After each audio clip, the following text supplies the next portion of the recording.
All right, guys, we got some good news for you in the cryptoverse. Coinbase has scored a big victory. No, it's not the SEC victory. I really wish it was, but it is not. What is the victory, you might ask?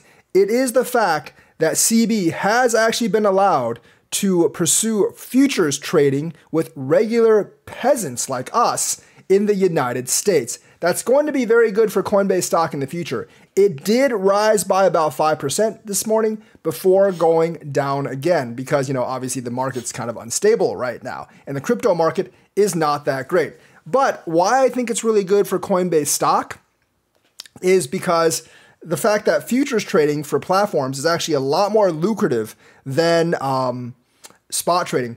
Now, we're going to ignore the fact that some platforms do actually trade against their customers. They shouldn't do that. But we can't ignore the fact that it's a super lucrative in terms of fees. Bybit literally paid massive affiliate fees for people to refer them to their futures trading platform. So you've got that going for you as well. I am not an advocate of futures trading. I think futures trading is generally too dangerous for people in crypto.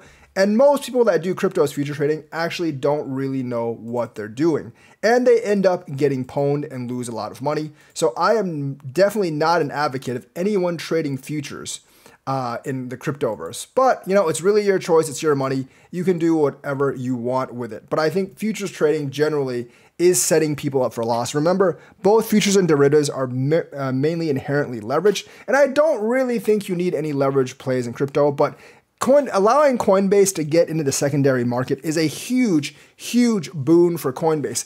Even if the SEC somehow wins their case and Coinbase has to delist a lot of coins, just the fact that they're able to trade Bitcoin and Ethereum futures could actually make up for the profit lost on those spot Bitcoin trades. So I think this actually puts Coinbase stock in a higher category, in a higher tier in terms of investment. So if you're looking for crypto investments that aren't necessarily coins because they're not doing very well right now, you might actually want to look at Coinbase stock. I've said this for a while now, but I know the SEC lawsuit has given people some pause, but this should revitalize interest in the Coinbase stock because they are allowed to do futures trading. I know Binance generates a ton of money off that futures trading, and Coinbase probably will as well. I think they're going to be more restricted in what they can offer in terms of futures trading. Obviously, I don't think they're going to offer any of the sued coins right now for futures trading, but they might once that actually gets some clarity around those sued coins. They still got the lawsuit that actually ties them up, and that sucks, but this is great for Coinbase, and I actually think it's good for crypto overall right now. The reason that no one's actually interested in crypto overall right now is because the volatility is low.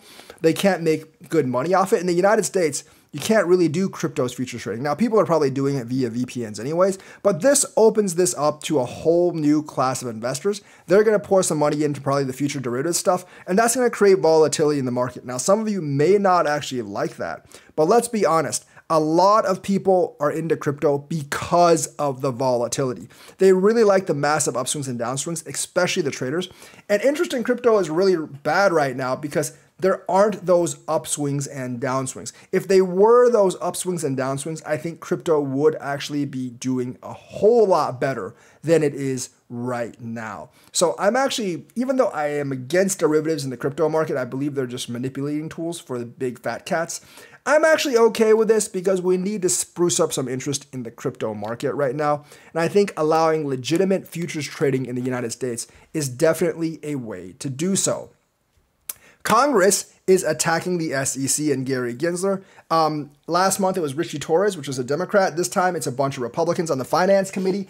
And their specific interest is why not only the SEC, but both the SEC and FINRA approved Prometheum in terms of granting them some kind of futures for some kind of crypto license. Prometheum, no one knew who the hell they were before then, but they somehow got in with the SEC, corruption obviously, and gave them a license. Now afterwards, they testified in favor of the SEC, and surprisingly, maybe not so surprisingly, all their views lined up with the SEC, which they didn't just a few months before. So that is outright bribery. And I bet the SEC is going to try to stonewall that kind of investigation. And I don't know if there's enough people demanding an investigation to actually get an investigation, but I hope they do get an investigation going because that really needs to be brought to light. I think it's going to be fairly simple if they really investigate it.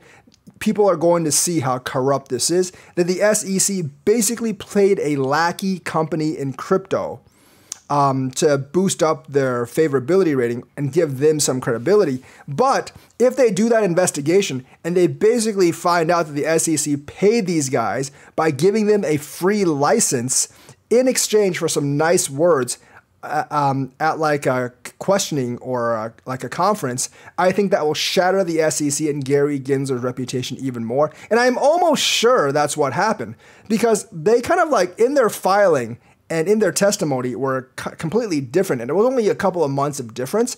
And it's so surprising how one company like Prometheum, a small no-name company, differs so much in opinion from the rest of the crypto industry. And surprise, not surprise, they are the only ones to actually get a license. So there's definitely something shady going on there with Prometheum and the SEC. And I want to see, and I think all of you want to see what it is. I think we already know kind of what it is, but I'm just saying, like, it'd be nice if all that stuff actually came to light. And discrediting the SEC is a good thing for crypto right now because the SEC is fighting many lawsuits against crypto. And if they actually discredited the SEC, I do believe that cryptocurrency would actually take a surge up because some of the regulatory troubles would vanish overnight and the SEC wouldn't have so much bully power anymore if their prestige was just shattered by such an investigation that discovered they were actually paying lackeys to actually testify in their favor. That actually is illegal and Gensler should actually go to jail if that actually happens. I think he's pretty protected. I don't think he's going to go to jail, but just shattering the SEC's reputation among the judges even more would really help us in that legal lawsuit in terms of the crypto industry. Valkyrie has filed for an Ethereum's futures ETF. I'm not a huge fan of futures ETFs, but that could be something that gets the market a little bit more excited. I think they're more likely to actually let the Ethereum's futures ETF pass rather than a Bitcoin spot ETF. The SEC seems to like future ETFs more, which I think is another really stupid thing because futures ETFs are obviously much more manipulated or much more manipulable than spot ETFs because you don't have to buy the underlying asset to support your futures ETFs, where you do actually have to buy the underlying asset to support the spot ETFs. And 99.9% of the time, they move the exact same way, which, by the way, is why I think the SEC will eventually lose that Grayscale lawsuit because they can't really find any real differentiator between a futures ETF and a spot ETF in terms of price movement because there really isn't since they both rely on the same underlying asset. Yes, one's backed by futures contracts, but even the futures contracts kind of rely on the price of Bitcoin to function correctly or as of which way it's actually going. So spot ETFs and futures ETFs move like the same way the vast majority of the time. And the SEC, I think, is going to find it very, very hard to argue otherwise. And as for, like Gary Gensler, he's going to try to stall as much as he can. But the thing is, like, if he starts approving futures ETFs for a lot of these cryptos, I don't think judges are going to take very kindly to him actually denying spot ETFs because there's absolutely no reason for him to actually do so. So an Ethereum futures ETF could actually pave the way very shortly for an Ethereum spot ETF, especially if Grayscale wins their lawsuit because then they won't have any real reason to actually deny it. So the other thing is Ledger has partnered with PayPal and they're going to offer crypto sales via PayPal's platform. That's pretty big, and they're gonna let people buy stuff directly through Ledger with PayPal. A lot of people, have been working with PayPal for a long time. A lot of people trust Ledger, so you kind of have that dynamic going. I think it's an excellent partnership for the crypto industry, and it can get more people into crypto. And right now, that's actually what we need. We need more people getting into crypto, because we need that new money to actually come in sometime. So like the users of Ledger Live, the company's feature that allows you to buy crypto with fiat currency, will it be able to now connect to their PayPal account to the app.